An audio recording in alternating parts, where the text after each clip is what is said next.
এই কুরবানি আসছে, এই ব্যাপারে আল্লাহ রসুলের কি শিক্ষা, কি বিধান, সব তো বলা যাবে না, এত কিতাবে অনেক কথা। কিছু কিছু সর্বোচ্চ 7 জন শরীক হওয়া যায়, সর্বোচ্চ 7 জন হওয়া কিন্তু জরুরি না। 3 জন শরীক হন, 5 জন শরীক হন, তো 5 ভাগ করবেন। অনেকে বলতে 7 জন হইতেই হবে, এটা গলত। আর এখন আহলে হাদিসের গতিতে 7 জন শরীক হওয়ার কোনো দলিল নেই। এই বেকুবগুলো আমাদের কাছে আসে না, ওই আপনাদের কাছে কাছে যায় ফুসফুস করে, কোনো হাদিস নেই। কয়টা হাদিস লাগবে বল গাদা, কয়টা হাদিস লাগবে? আমি বহু হাদিস জমা করে রাখছি, ক্লিয়ার। আল জাজুর আন সাবআ আল বাকারাতু আন সাবআ, এই মর্মে অসংখ্য হাদিস আমি জমা করে রাখছি, কম্পিউটার করে রাখছি, যে উট 7 জনের পক্ষ হইতে পারে, গরু 7 জনের পক্ষ হইতে পারে। তো সর্বোচ্চ কত শরীক হওয়া যায়? 7 জন। তো 7 জন মুসলমান হইতে হবে, তাদের মাল হালাল হইতে হবে। যদি কারো হারাম থাকে তাহলে দেখতে হবে তার অধিকাংশ মাল হালাল কিনা, তাহলে চলবে। অধিকাংশ, যদি অধিকাংশ হারাম হয় অথবা হালাল হারাম 50-50 হয়, তাকে নেওয়া যাবে না। তারা বলে ভাই তুমি একা করো, আলাদা করো, একটা বকরি কিনে দিয়ে দাও, তুমি কারোর সাথে শরীক হইও না। মাল হালাল হইতে হবে এবং 7 জনের নিয়ত থাকতে হবে আল্লাহকে রাজি করা, গোশত খাওয়া না। গোশত তো খাবেনি, পুরোটাই খাইলে অসুবিধা নেই। 7 জনের নিয়ত কি? আল্লাহকে রাজি করা, গোশত খাওয়া না। কিন্তু গোশত তো খাবেন, সারা বছর খান। আজকাল আহলে হাদিসে আর এক ফতোয়া দিচ্ছে 3 দিনের বেশি খাওয়া যায় নাই। আজকাল আহলে হাদিসে আর এক ফতোয়া জারি করছে যে কুরবানির গোশত 3 দিনের বেশি খাওয়া যায় না। কই যাবেন এতে জ্বালায়, জানে না কিচ্ছু। এটা একবার নবীজি বলছিলেন এই কথাটা, এই হাদিস আছে, কিন্তু সেইবার দুর্ভিক্ষ ছিল, তাই নবীজি বলছিলেন কেউ 3 দিনের বেশি কুরবানির গোশত রাখবে না। তো রাখতে পারবেন না, তো বাধ্য হয়ে কি করতে হবে? দান করতে হবে। তো গরিবরা পাওয়া যাবে, গরিবরা পেয়ে গেল। নবীজির 23 বছরের জিন্দেগির একবারের ঘটনা, দুর্ভিক্ষের কারণে।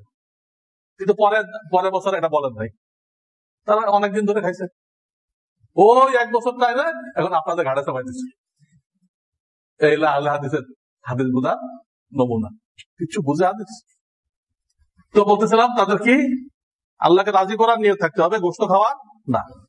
এটা নিয়তের কাছে, মনের নিয়তের কাছে। নিয়তটা একটু পাল্টাই দেওয়া কোনো ব্যাপার না, নিয়তটা যে কোনো মুহূর্তে পাল্টাই দেওয়া কোনো ব্যাপার না। একজন হজে গেছে হজ করতে, এটা তার 1 নম্বর নিয়ত। সেকেন্ড নিয়ত হলো, ওটা দ্বিতীয় পর্যায়ে আছে, কিছু জরুরি মাল যদি পাই যেটা আমাদের দেশে চলে, তো ওগুলো আমি নিয়ে আসবো, আরে কিছু বেচা কেনা করে, তো তার হজের কোনো ক্ষতি হবে না। আমার কথা বুঝতেছেন? আর একজন হজে গেছে জরুরি মাল কিনতে, জরুরি, তখন অনেক জরুরি মাল পাওয়া যায়, সুন্দর সুন্দর মাল পাওয়া যায়, তো এগুলো নিয়ে আসবো। আর যেহেতু হজ হবে, খামাখা বসে না থেকে হজটাও করে নেব। জরুরি মাল কেনাকে সেটা নিয়তের মধ্যে 1 নম্বরে রাখছে, আর হজটা রাখছে কয় নম্বরে? 2 নম্বর। এর হজ হবে না। এটা বাহ্যিক কিছু দেখানো যাবে না, এটা মনের একটা ধারণা, মনের একটা খেয়াল। কিন্তু গোশত তো খাবেন, কিন্তু ওই খাওয়ার নিয়ত করবেন না। নিয়ত করবেন কি? আল্লাহ এই টাইমে এটা হুকুম দিচ্ছেন। হাদিস আছে কুরবানির 3 দিন আল্লাহর দরবারে কুরবানি করার থেকে বড় কোনো ইবাদত নেই। কুরবানির 3 দিন আল্লাহর কাছে কুরবানি করার থেকে বড় কোনো ইবাদত নেই। বলছে জিহাদ, না জিহাদ না, মানা করতেছেন না, জিহাদ না, এটা বড় ইবাদত। এটা যেহেতু বড় ইবাদত, এই 3 দিনে অন্য কিছু দিয়ে আল্লাহকে খুশি করা যাবে না। যাদের তৌফিক আছে এটাই দিতে হবে। আপনি এই নিয়তে কুরবানি করবেন, কষ্ট খাওয়ান না। তেমনি ভাবে আপনি একজনের শরীক করলেন, তার কাছ থেকে অনুমতি নেন নাই, তাহলে হবে না। আছে না, 6 জনে মিলে বললো আমাদের এক বন্ধু তো লন্ডনে থাকে, আমরা ওরও একটা ভাগ দিয়ে দিই। ও দেশে আসতে বললে ও টাকা দিয়ে দেবে, আমাদের কথার বাইরে যাবে না, টাকা দিয়ে দেবে। সে কিন্তু হুকুম করে নাই, বা আপনারাও তার থেকে অনুমতি নেন নাই, শুধু আস্থার ভিত্তিতে তারা কি করলেন? শরীক করলেন। তো সবারটা বাতিল, সবারটা বাতিল। হয় সে অর্ডার করবে, না আপনারা পারমিশন নেবেন। এই হলো 7 শরিকের কিছু মশলা। তারপরে আসেন কোন কোন জানোয়ার কুরবানি করা যায়। গৃহপালিত খাসি, দুম্বা, তারপরে ভেড়া, এগুলো কুরবানি করা যায়, বয়স 1 বছর হইতে হবে। গরু মহিষ কুরবানি করা যায়, এগুলো বয়স 2 বছর হইতে হয়। এগুলো লোকেরা বুঝে হয় দাঁত দিয়ে ওরা বয়স বের করে ফেলে। আল্লাহ আজিব, ওই জানোয়ারের মধ্যে প্রমাণ রাখছেন এর বয়স কত। বৃক্ষ তোমার নাম কি, ফলে পরিচয়, দাঁত দিয়ে বয়স বের করে ফেলে। এই জন্য বয়সের আগ হলো চিহ্ন।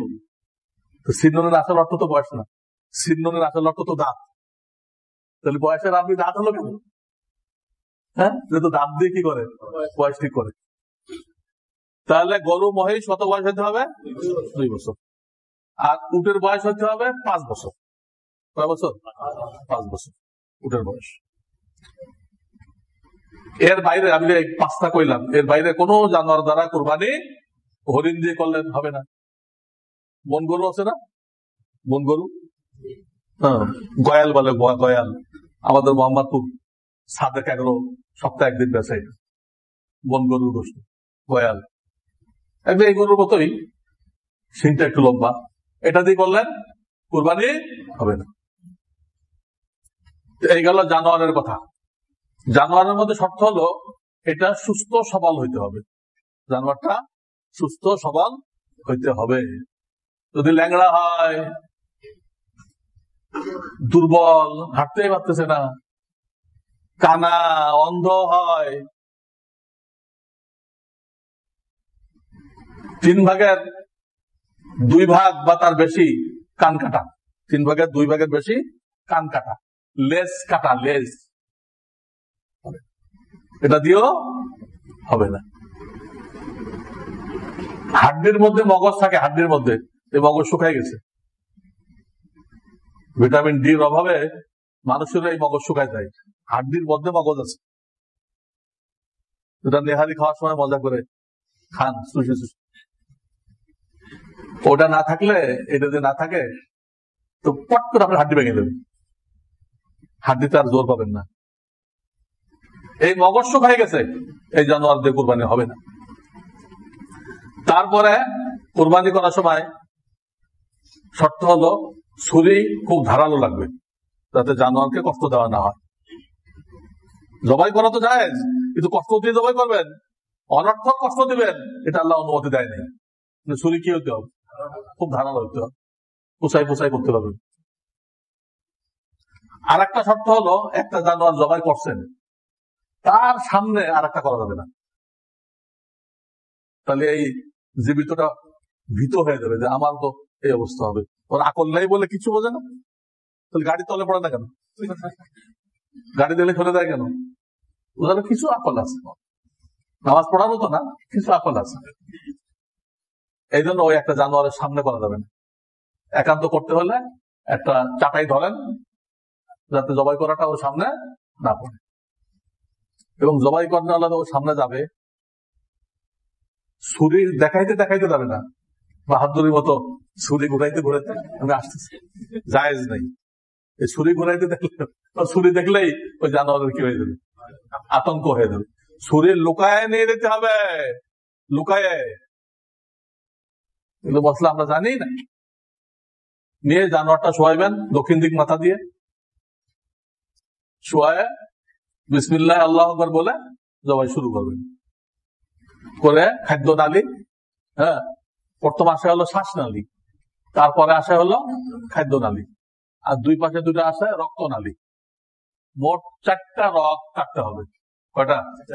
4টা রগ কাটতে হবে।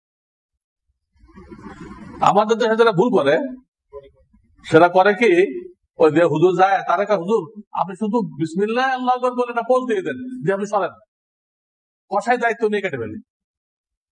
আরে কষাই তো বিসমিল্লাহ পড়ে নাই, আচ্ছা বিসমিল্লাহ পড়ছে, সে অল্প একটু কাটছে, এই কোরবানিটা হবে না। যে অল্প একটু কাটলো সে বিসমিল্লাহ পড়ছে, আচ্ছা পুরোটা কাটলো সে বিসমিল্লাহ পড়াই নাই, এবং সে জানে না কোন 4টা রগ কাটতে হবে। 4টা রগ কাটা জরুরি, এই দুই পাশে দুটো দেখবেন, আমাদের আছে এই দুই পাশে দুটা, একে অদাজাইন বলে আরবিতে। প্রথম মাঝখান থেকে কেটে এদিকেও কাটতে হয়, ওদিকেও কাটতে হয়। প্রবাহিত রক্ত হারাম, প্রবাহিত রক্ত হারাম। অথচ যত উন্নত মানের আছে খাদ্য কোম্পানি আছে, তারা কিন্তু প্রবাহিত রক্ত সহ খাওয়ায়, বুঝছেন না? ধরেন আপনাকে মুরগি খাওয়াই দিছে, কেএফসি অমুক সমুক, তো কি করে ফার্মে একটা গ্যাস স্প্রে করে, সব মুরগি মরে যায়, পরে সিলে কাবাব বানিয়ে খাওয়াই দিচ্ছে। তো ওর মধ্যে তো প্রবাহিত রক্ত রয়ে গেছে। প্রবাহিত রক্ত খুব বিষাক্ত, খুব বিষাক্ত, এতে নানান রকম রোগ হয়। এই জন্য আল্লাহ এটাকে হারাম করে দিছে, ওটা বের করতে হবে। কিন্তু জবাই করার পরে গোশতের সাথে কিছু রক্ত লেগে থাকে না? জবাই শেষ হয়ে গেছে, এমনকি গোশত বানানো হয়ে গেছে, তখনও গোশতের সাথে কিছু কিছু রক্ত থাকে, ওটা কিন্তু হারাম না। ওটা জামায় লাগলে জামা নাবাক হবে না, ওটা প্রবাহিত না। প্রবাহিতটা তো খুব জোরে স্রোতের মতো বের হয়। এখন যেটা গোশতের সাথে লেগে আছে ওটা প্রবাহিত রক্ত না, এটা নাপাক না। এই জন্য কেউ যদি গোশত না ধুয়ে পাক করে খায় তো কোনো সমস্যা নেই, নাপাক খেলো। কসাইরা ছুরির আগা ঢুকাই দেয়, ছুরির আগা ঢুকাই দেয়, আগা ঢুকাই দেওয়া যায় না, যায়। অনেকে জানোয়ার পুরা ঠান্ডা হয় নাই, জবাই করা হয়েছে, ঠান্ডা হয় নাই, চামড়া ছিলতে আরম্ভ করে। জানোয়ারকে অনর্থ কষ্ট দেওয়া আল্লাহ পছন্দ করেন। পুরা ঠান্ডা হইতে দেন, তারপরে চামড়া ছিলেন। কিন্তু কসাইরা অনেক জায়গায় পদা দেয়, তো অনেক জায়গায় দেখতে হবে, একটা ছিললেই তো 10,000 টাকা 8,000 টাকা, এই যে ওরা জবাই করে সাথে সাথে ছিলতে আরম্ভ করেছে। এটা জায়েজ নেই, না জায়েজ কাজ এটা। দরকার হলে পয়সা কিছু বাড়াই দেন, কিন্তু একটু দেরি করতে পারে, দেরি করুন, ঠান্ডা হোক। অনেকে কুরবানির চামড়া এখনো গরুর গায়ে বেচা কেনা শেষ, এটা শরীয়তে নাজায়েজ, হারাম। আগে চামড়া আলাদা করা হবে, তারপরে বেচা হবে, না পরে ঝগড়া হবে। খোলা পর দেখা যাবে যে এক জায়গাতে কেটে গেছে, আপনি তো আগের দামে নিবেন না, আগের দামে নিবেন না। এই জন্য পশুর গায়ে চামড়া এখনো বিদ্যমান। এই অবস্থায় অনেকেই বেচা কেনা করে ফেলে, ভালো দাম পাইছে, কিন্তু এটা কি নেই, জায়েজ নেই। এবং যারা কুরবানি করলো তাদেরকে ওই কুরবানির জানোয়ার থেকে বিনিময় দেওয়া, এটাও না জায়েজ। কুরবানির জানোয়ার থেকে কি দেওয়া, তোরা গোশত বানাচ্ছিস, আচ্ছা তোরা 3 কেজি গুলো এদা, জায়েজ। তাহলে ওই পরিমাণ গোশতের টাকা সৎকার করতে হবে। ওদের বিনিময় পকেট থেকে দেন, ওই জানোয়ার থেকে দিবেন না, পকেট থেকে দেন। হ্যাঁ, সব মুসলমানদেরকে দিচ্ছেন আপনি, ওরাও মুসলমান, ওদের কিছু দিলেন, বিনিময় পকেটে দিয়ে দিচ্ছেন, বিনিময় পকেটে দিয়ে দিচ্ছেন, মুসলমান হিসেবে তারা কিছু গোশত দিলেন, এটা কি না? এটা নাজায়েজ না, এটা নাজায়েজ না। অথচ আমাদের ছোটবেলায় এটাই প্রসিদ্ধ ছিল, মোল্লারে কল্লা দিতে হবে, মোল্লারে। এখন জানা গেল এই কাজ যদি কেউ করে তো তার কুরবানি বাতিল, কুরবানি মোল্লার সাথে কল্লা মিলাইছে, এখান থেকে বিনিময় দেওয়া যাবে না। এই গেল কুরবানি করার মাসাইল। এরপর থাকতেছে গোশত বন্টন। 3 ভাগ করতে হবে, 1 ভাগ আপনি খান, 1 ভাগ আত্মীয় স্বজনকে দেন, 1 ভাগ গরিবদেরকে দেন। এটা উত্তম। যদি আপনি পুরোটা রেখে দিয়ে দিদি খান তো শরীয়তে নিষেধ না, ওইটা উত্তম। কিন্তু আমাদের সমাজে একটা গলত তরিকা চালু হয়ে গেছে, গলত তরিকা। 1 ভাগ সমাজ নিয়ে দেয়, কোথাও 1 ভাগ, কোথাও অর্ধেক নিয়ে দেয়, নিয়ে ওটা আবার পুরা গ্রামবাসীকে ভাগ করে দেয়। আপনি একবার দান করলেন, আবার ফেরত দিলেন, কেমন হলো? হাদিস আছে, দান করার পরে ফেরত যে নিল, তার উদাহরণ ওই কুকুরের মতো, যে কুকুর বমি করে আবার খেয়ে ফেলল। দিয়ে দিলেন, আবার নিচ্ছেন। তাছাড়া ওই যে আবার নিচ্ছেন, ওর মধ্যে অনেকের মান্যত আছে, কুরবানির সাথে তো মান্যতের অংশ দেওয়া যায়, ওসিয়াতের অংশ দেওয়া যায়। কেউ বিয়ে করছে, সে কি বলে অলিমা, অলিমার অংশ দিতে পারে। তার বাচ্চা কাচ্চা হয়েছে, আকিকা করে নাই, কুরবানির মধ্যে আকিকার অংশ নিতে পারে। তো এগুলো তো প্যাস লাগবে না, প্যাস লাগবে না ওর মধ্যে মান্যত থাকতে পারে। এই মান্যত ধনির জন্য খাওয়া কি হারাম, কিন্তু এই প্রথা যেখানে যারা চালু আছে এটা উঠাই দিতে হবে, হারাম। ধনীরা মান্যত খাইতেছে। কোথাও এইভাবে চালু আছে, তারা 3 ভাগের 1 ভাগ নিয়ে দেয়, সমাজ দলেরা নিয়ে দেয়, নিয়ে শুধু গরিবদেরকে দেয়, যারা কুরবানি দিতে পারে নাই ওদেরকে দেয়। কুরবানি দাতা যারা, তাদের কাউকে দেয় না। এটা কিন্তু আরেক সুরত। আগে তো সবাই দিয়েছিল, পুরা গ্রামবাসীকে, আর এটা কাদেরকে দিচ্ছে? শুধু গরিবদেরকে। এটা 2 সুরত। যদি এই 1 ভাগ দেওয়াকে বাধ্যতামূলক করেন তাহলে এটাও না জায়েজ, না জায়েজ। আর যদি কোন বাধ্যতামূলক না, আপনার মনে চাইলে দেন, গরিবরাও নিয়মতান্ত্রিক কিছু পেয়ে গেল, হিসাব করে সবাইকে বাতা পিছু হিসাবে দিয়ে দিব, বাধ্যতামূলক না। তাহলে এইটা কি আছে? এটা আমার কথা কি আপনারা বুঝতেছেন? কোনটা না জায়েজ, কোনটা জায়েজ, আল্লাহ হুকুম বায়ন করতেছে, আল্লাহ হুকুম বায়ন করতেছে। এই জানার জন্য এই মাসের নাম হলো অবসর, অবসর প্রাপ্ত মাস। এটা কেন? এই কথাগুলো জানার জন্য। কয়েকটা সুরত কইলাম, একটা শুধু জায়েজ কইলাম, আরগুলো না জায়েজ। যদি শর্ত করে 1 ভাগ দিতেই হবে, আমরা গরিবদেরকে দিব, শর্ত করে, তাহলে জায়েজ থাকবে না। কেন?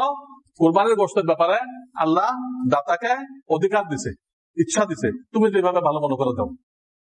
আপনি যখন বাধ্যতামূলক করবেন, তার ইচ্ছাটা বাকি থাকবে না? আপনি জবরদস্তি করলেন। আল্লাহ তারা স্বাধীন করছে, আর আপনি করতেছেন। তা আপনি কে? আপনি আল্লাহ থেকে বেশি ক্ষমতা প্রয়োগ করলেন। নাউযুবিল্লাহ মিন যালিক। কাজে আপনারা এই কথাগুলো শুনবেন যে শুধু শোনার নিয়েতে না, অন্য ভাইকে বলতে হবে। আমার ওয়েবসাইটের ঠিকানা সব বন্ধু বান্ধবকে দিয়ে দিবেন, তারা যাতে ওয়েবসাইট থেকে মশলাগুলো শিখতে পারে। এই গেল গোশতের মশলা। গোশত আপনি সারা বছর খেতে পারেন, ওই 3 দিনটা গলত সই না। সর্বশেষ আসেন চামড়ার মশলা।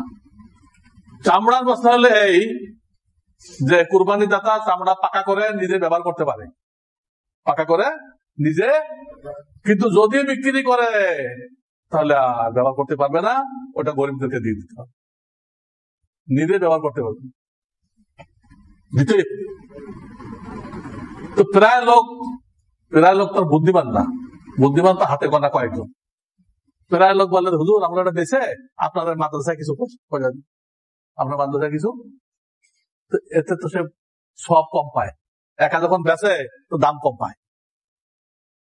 ওটা না করে যদি পুরো চামড়াটা মাদ্রাসায় দিয়ে দিত, আর মাদ্রাসা আল্লাহ নিলামে ব্যস্ত, তাহলে ও যে দাম পাইছে তার থেকে বেশি দাম পাইতো। ও পাইছে 300, কথার কথা, মাদ্রাসা পাইতো 500, তো 200 সব বেশি পাইতো। দুনিয়ার ব্যাপারে লাভ লোকসান খুব বোঝে। ওই দোকানে 8 আনা কম, তো ওই দোকানে যাবে, অথচ ওই দোকানে দেখে কয়েক মিনিট হাঁটতে হবে, কিন্তু এই মালটা 8 আনা কম, ওইখানে সবাই করে দেবে। 8 আনার জন্য আপনি 10 মিনিট হাঁটেন, আর এখানে 200 টাকার জন্য আপনি এটা পারলেন না মাদ্রাসায় দিতে। এখন প্রশ্ন তুলল, মাদ্রাসায় দিয়ে দিলাম, লীলা বোর্ডিংয়ে দিয়ে দিলাম, আমাদের কিছু গরিব টরিব আছে, এদের কি হবে? এদের কি হবে? আপনার পকেট কোথায় গেছে? আপনার জামার তো পকেট নেই, ওখানে কোনো মানি ব্যাগ নেই, হাত দিয়ে দেখেন তো, ওইখান থেকে দেন, ওখান থেকে তাদের কিছু কিছু দিয়ে দেন। অথবা টাকা দেওয়া জরুরি না, গোশত দেন, গোশত দেন, এটা করেন। এই হলো কিসের মশলা? চামড়ার মশলা। তো মোটামুটি জরুরি মশলা, মশলা তো আরো কত আছে, আমি জরুরি কিছু মশলা আল্লাহর মেহরবানি আপনাদের সামনে পেশ করলাম। তো এটা আপনারা নিজেরাও আমল করতে চেষ্টা করবেন, অন্যদেরকে বলবেন যে হুজুরে এই বলছে। দাওয়াত একটা বড় দায়িত্ব, কি শুধু নামাজ করলে হবে না, দাওয়াত আপনার দায়িত্ব। যে মশলা জানবেন 10 ভাইকে বলবেন, 10 ভাইকে বলবেন। তো কুরবানের মশলা হয়ে গেল, এখন হলো নামাজের মশলা। এটা ইনশাআল্লাহ ঈদ কবে? কালকে, আলহামদুলিল্লাহ সবার জানা আছে। তো আমার কাছে কাগজ দেওয়া হয়েছে, ঈদুল আজহার জামাত সকাল 7টায় হবে ইনশাআল্লাহ। কয়টা হবে? অনেকে লেখে ইনশাল্লাহ, এটা গলত। মূর্খ লোকেরা লেখে ইনশাল্লাহ, না, ইনশাআল্লাহ। শাহ একদিকে, আল্লাহ আর একদিকে, ইনশাআল্লাহ। এই একটা লেখা দেখে আপনি বুঝবেন এই লোকটা কি আলেম না জাহেল। ইনশাআল্লাহ লেখা দেখে আপনি ধরতে পারবেন এই লোকটা কি। তাহলে এখানে জামাত কয়টা হবে? 7টায় হবে। ওই সময় ইনশাআল্লাহ নামাজের মাসআলা বলে দেওয়া হবে। আল্লাহ আমাদের সবাইকে তৌফিক দান করেন। ওয়া আখিরু দাওয়ানা আনিল হামদুলিল্লাহি রাব্বিল আলামিন।